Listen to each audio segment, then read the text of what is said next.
all men have to sign up for selective service at 18 years old. That is the law. Now, the thing is that if a war got bad enough, they would be able to serve in tons of different capacities other than just fighting on the front lines of whatever said war was. Especially if a war was bad enough, they would take them with almost any condition. We've seen this before. So if that's true, and the potential exists that if a massive war broke out, and men are the ones exclusively who are going to fight it, why don't they have additional privileges that the people who aren't able to defend their own rights have? They That's should. what I don't No, understand. yeah, they should. If that was the case, then I think that men should have special privileges over. I agree. Over women. So, if it came down to that, again. if it came down to that again, this is you're pushing. But I mean, it has come down to that many, many times. I mean, it's already happened then they many 100% should receive special privileges without stripping our right to vote. Well, yeah, but I don't understand because you can vote to make them go to war for you. That's why it's problematic. Who so you can started vote, the war? So let me explain what I mean. Men or women? Who's creating these wars, though? So well, men, if women voted to go to war, it would be women. Right? And I don't think women would vote to go to war. Except the problem you have with that is when we take a look at female monarchs, they often went to war far more than the male monarchs did. So it turns out that, and by the way, when it comes to warmongering, women often do vote that direction. And the thing is why wouldn't they? They don't really have to suffer any of the physical repercussions of it. So the idea here is just this. It's just to say this. Since many, many times already in American history, there's been a general draft instituted, and men have had to go off and fight wars on behalf of their nation, and women have not had to do this, because you and I agree they don't have the capacity to do so, on average. Most women don't have the capacity to go fight with men in a war. Then why shouldn't those men, why shouldn't men in general, since they're all assigned to selective service, have the right to vote, because they seem to be able to protect the right, and women can't? That's the ultimate question. I feel like with that logic, you shouldn't be allowed to vote then if you don't go to war. Like, No. You're still signed up for the selective service. Wait.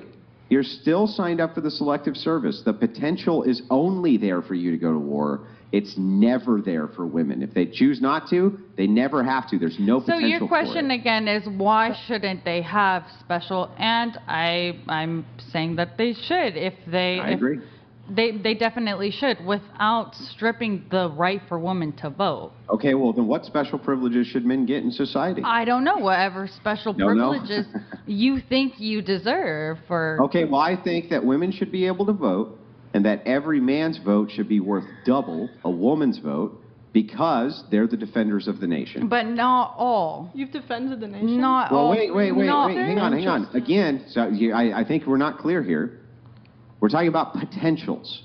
Okay, yeah. You and I agree, every single man at the age of 18 must sign up for a draft. In my country, hang on. Just stop. Let her finish, please. You agree with me that every single man must sign up for a draft, right?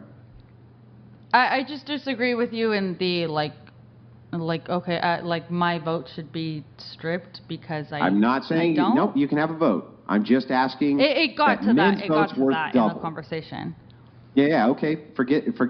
Well, this was because we're in hypothetical land.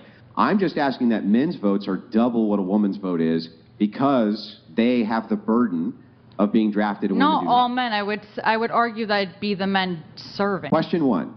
Is it only men who have to sign up for the draft? Yes. Do all men have to sign up for the draft? Yes. So then does the potential exist that all men could be drafted? Yes. Okay. So if the potential exists that all men could be drafted and 0 women can be drafted, then why is it that we don't give men double the voting that women do? Because we're under the assumption that all men could be drafted to go fight a war and 0 women ever will be.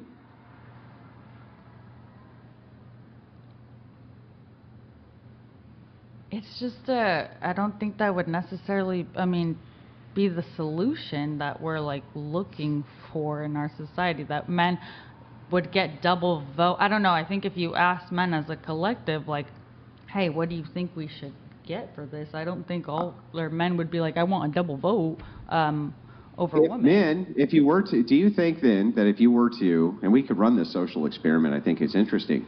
So you think if you went down the street and you asked men, you have to sign up for selective service and women don't. So we want to, hang on, so we want to give you double the vote of women. Do you think most of them would say no? Think most of them would demand that women had an equal vote to their own?